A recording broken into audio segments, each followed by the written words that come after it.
সারা জীবন আমি একটা কথা বলতাম, আপনার নিশ্চয়ই মনে আছে, যে শিবির সন্দেহে কেন মারা হচ্ছে, এটা তো কোনো আইনে নাই। আমি সাংবিধানিক আইনের শিক্ষক। কোন রকম কাউকে বিনা মানে কি বলবো, বিনা আইনে, মানে আপনি আইনগত ভাবে একটা লোককে মেরে ফেলতে পারেন যদি বিচার টিচার করে ফাঁসি দেন বা right of privatisation properly use করেন। বেআইনি ভাবে কাউকে আঘাত করা, কাউকে মারা, এই মবক্রেসি করা, এগুলি গুরুতর ফৌজদারি অপরাধ।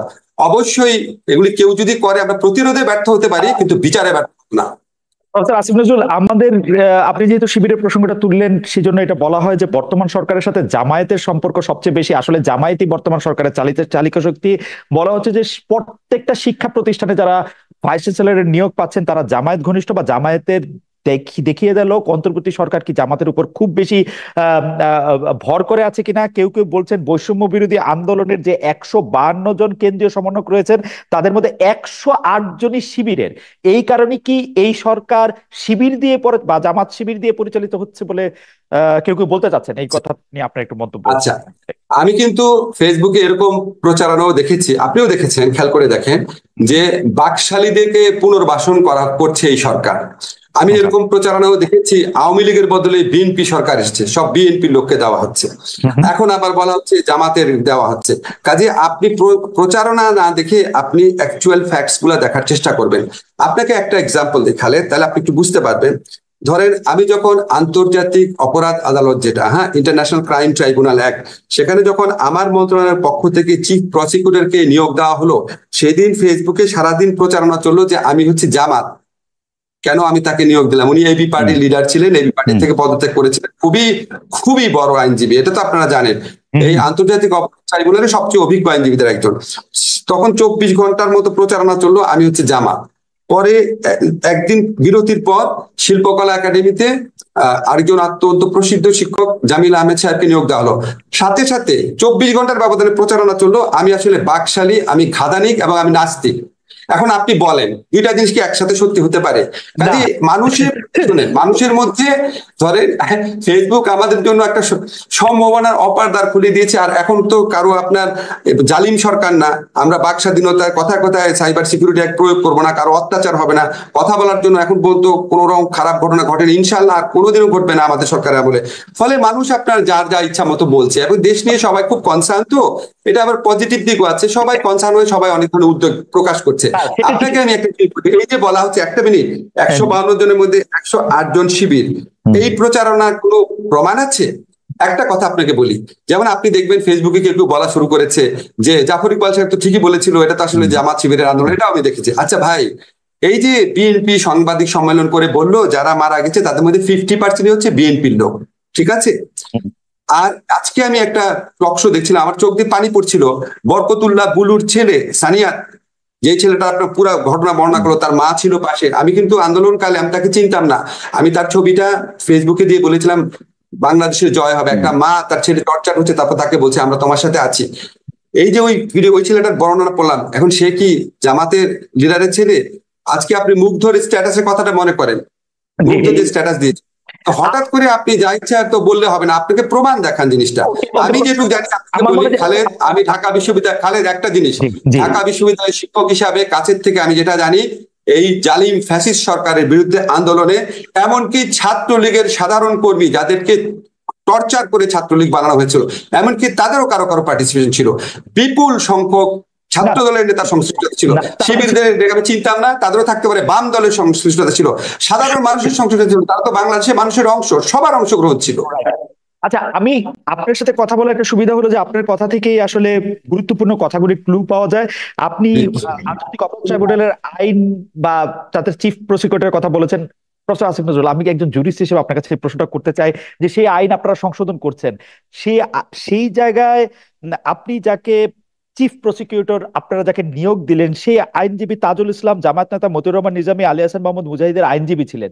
তিনি, তার কিছু পেন্ডিং কেস রয়েছে এই আদালতে, তাকে আবার আপনি দেয়ালের এই পাশে নিয়ে আসলে, এরকম কোন উদাহরণ কি আছে? মানে মানে ওয়াজ ইট এ মাস্ট?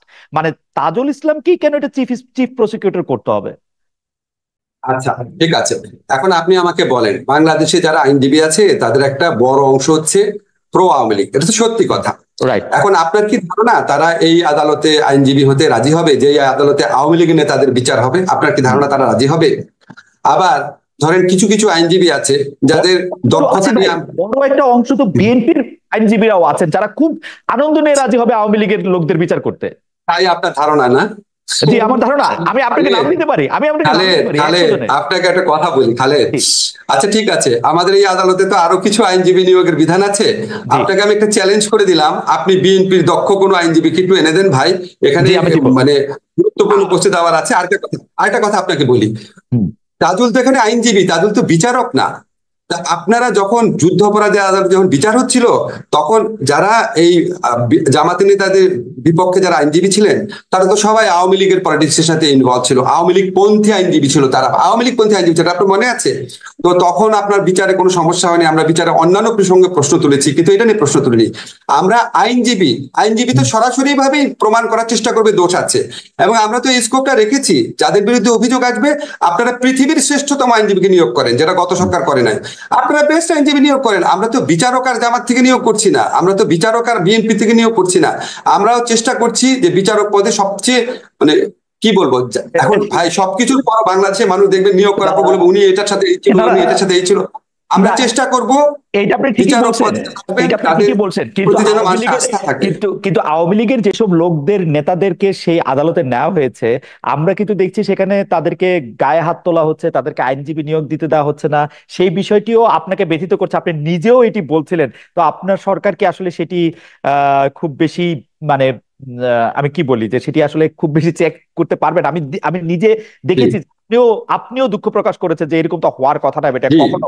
আমি আপনাকে এরকম তো অনেক কমে গেছে না, আপনি দেখেন এটা অনেক করতে চাই, আপনি উপদেষ্টা হয়েও বলেছেন যে মানে মানে এরকম কোনোভাবেই আপনি এটা আশা করেন না, মানে মানে এবং আপনি কি নিশ্চয়ই লক্ষ্য করেছেন এটার প্রকোপ অনেক কমে গেছে। আদালত প্রাঙ্গণে হামলা, আদালত প্রাঙ্গণে ডিম ছুঁড়ে মারাটা অনেক কমে গেছে, অনেক কমে গেছে। আপনি প্রথম দিকে তুলনায় দেখেন, আমি আপনাকে বলেছি একটা ইনোভেটিভ টেকনিকের কথা, সকাল 7টার সময় করেছি। আরো কিছু কিছু টেকনিক আছে বলতে চাই না, বললে মানুষ ওইটার মধ্যে দিয়ে আক্রমণ করার চেষ্টা করবে। আমরা একটু জাতীয় জনগুরুত্বপূর্ণ বিষয় চলে আসতে চাই। আমি মনে হয় আপনার বক্তব্য পরিষ্কার। আপনাকে আমি জানিয়ে রাখতে চাই 30,000-এর বেশি দর্শক আমাদের সাথে লাইভ দেখছেন, এবং আরো অনেক দর্শক নিশ্চয়ই আমাদের সাথে যুক্ত হবেন। আমি সেজন্য জাতির জনগুরুত্বপূর্ণ প্রশ্নগুলি করে রাখতে চাই। এর আগে আমি দর্শকদের কাছে জানতে চেয়েছিলাম পপুলার বিষয় এটি, যে ভারতে 3,000 টন ইলিশ রপ্তানির সিদ্ধান্ত সঠিক বলে মনে করেন কিনা। শতকরা 32% মনে করছেন যে এটি সঠিক, শতকরা 68% মনে করছেন এটি সঠিক না। 40,000 দর্শক এখানে ভোট দিয়েছেন। প্রফেসর আসিফ নজরুল, আমি সরাসরি এই সংবিধান সংস্কার নিয়ে আসি। সংবিধান সংস্কার কমিশনের প্রধান করা হয়েছিল আচ্ছা খালেদ, আপনাকে একটা অনুরোধ করি, নিয়োগ নিয়ে প্রশ্ন করছেন যেহেতু, আপনাকে একটা জিনিস ক্ল্যারিফাই করি। এটা আমাকে কেউ কেউ জানতে চায়, আমি বলেছি আমি খালেদের সাথে প্রোগ্রামে বলবো যে আমি কিভাবে নিয়োগ দিচ্ছি, আমি কি আমার ঘনিষ্ঠ লোককে নিয়োগ দিচ্ছি কিনা। ভাই আমাকে এটা একটু বলতে দেন। এই যে আপনাকে তাজুলের কথা বললাম, জামিল সাহেবের কথা বললাম, উনারা ঘনিষ্ঠ তো দূরের কথা, উনাদের সাথে জীবনে কোনোদিন, আমার তাজুলের সাথে একটা প্রোগ্রামে একদিন দেখা হচ্ছিল, অনেক দূর থেকে দেখা। জামিল সাহেবের সাথে আমার জীবনে কোনোদিন দেখা হয় নাই। উনার নিয়োগের ব্যাপারে কথা বলার আগে জীবনে কোনোদিন কথা হয় নাই। বাংলা একাডেমিতে যে আজম আছে, আজমের সাথে জীবনে কোনোদিন আমি একসাথে বসে 5 মিনিটও কথা বলি নাই। আফসানার সাথে জীবনে কোনোদিন 5 মিনিটও কথা বলি নাই। আপনাকে আমি ক্লিয়ার করি জিনিসটা, আমি দক্ষতার দিকে লক্ষ্য রেখেছি, অসংখ্য মানুষের সাথে কথা বলেছি। এমনকি যে ধরেন জামিল সাহেবের নিয়োগ নিয়ে যে কিছু লোক প্রশ্ন তুলেছে, আমি আমাদের এই ছাত্র জনতার আন্দোলনের সবচেয়ে প্রধান যে নেতারা আছেন তাদের একজনের সাথে কথা বলে তারপরে ক্লিয়ারেন্স নিয়েছি। ক্লিয়ারেন্স মানে হচ্ছে উনার তো এই আন্দোলনটা করেছেন, তাদের সাথে, এই যে আপনাকে অন রেকর্ড বললাম, তাদের প্রধান একজন নেতার সাথে কথা বলে তার সম্মতি নিয়ে করা হচ্ছে। আমি আমার ব্যক্তিগত বিবেচনায় একটা নিয়োগও দেই নাই, আমি অসংখ্য মানুষের সাথে কনসাল্ট করেছি, দক্ষতার দিকে লক্ষ্য রেখেছি, কাজটা করতে পারবেন কিনা সেটা আমার বিবেচনা। সেকেন্ড কথা খালেদ, প্লিজ আমাকে একটা কথা বলতে, দক্ষতার দিকে লক্ষ্য রেখেছি। আর লক্ষ্য রেখেছি গত স্বৈরাচারী ফ্যাসিস্ট সরকারের সহযোগী যারা ছিল, যারা তাদের বেনিফিশিয়ারি ছিল, যারা এই জুলাই আগস্ট আমার ছাত্র হত্যার সময় যারা আমাদের বিপক্ষে ভূমিকা রেখেছিল, কোনোভাবেই তারা যতই যোগ্য কোনোভাবেই তাদের কথা বিবেচনায় রাখি নাই, এবং তারপরে কনসাল্ট করেছি। এই হচ্ছে আমার প্রক্রিয়া।